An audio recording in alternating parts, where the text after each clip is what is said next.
I wonder if you can walk us through New York City and New York State, these changing guidelines on 1B. First off, I guess, what's been your reaction to the back and forth between the mayor and the governor? And do you think it's all straightened out now? Well, remember this, and all new programs like this, as large as this one, obviously end up having a rocky start.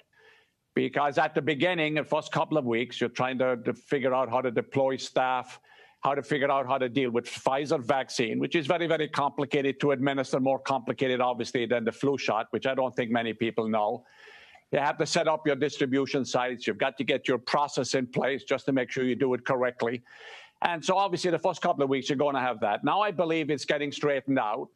I believe people are getting a lot better at doing it.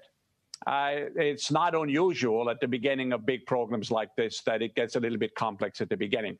But right now, we're in a much, much better position, I believe. And over the next couple of weeks and months, I think this will go much more smoothly than the first couple of weeks. No surprise here. So it's what happens with all new programs.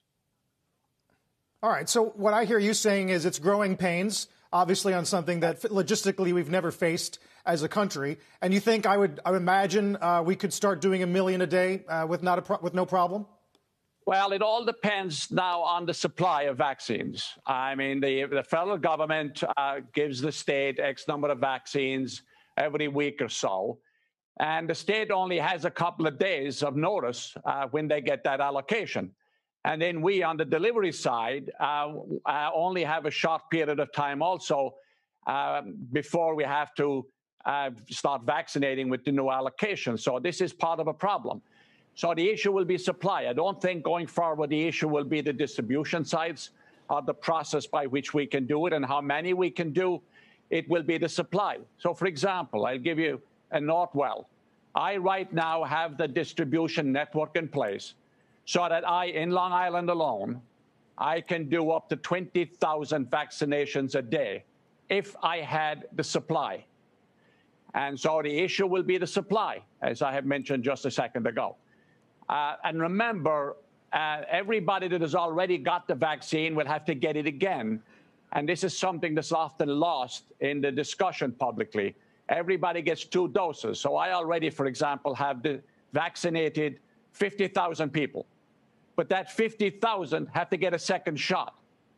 If there was a 1-dose vaccine, then I would be adding new people all the time.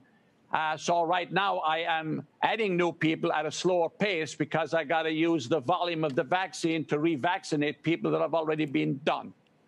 And that has to be taken into consideration. I do believe, for example, in Long Island, where there is about 2.5 million people that would be eligible in total for the vaccines, we could definitely have all of this done by July if we have enough vaccines. Because 2.5 million means giving 5 million doses of the vaccine. Shepard Smith here. Thanks for watching CNBC on YouTube.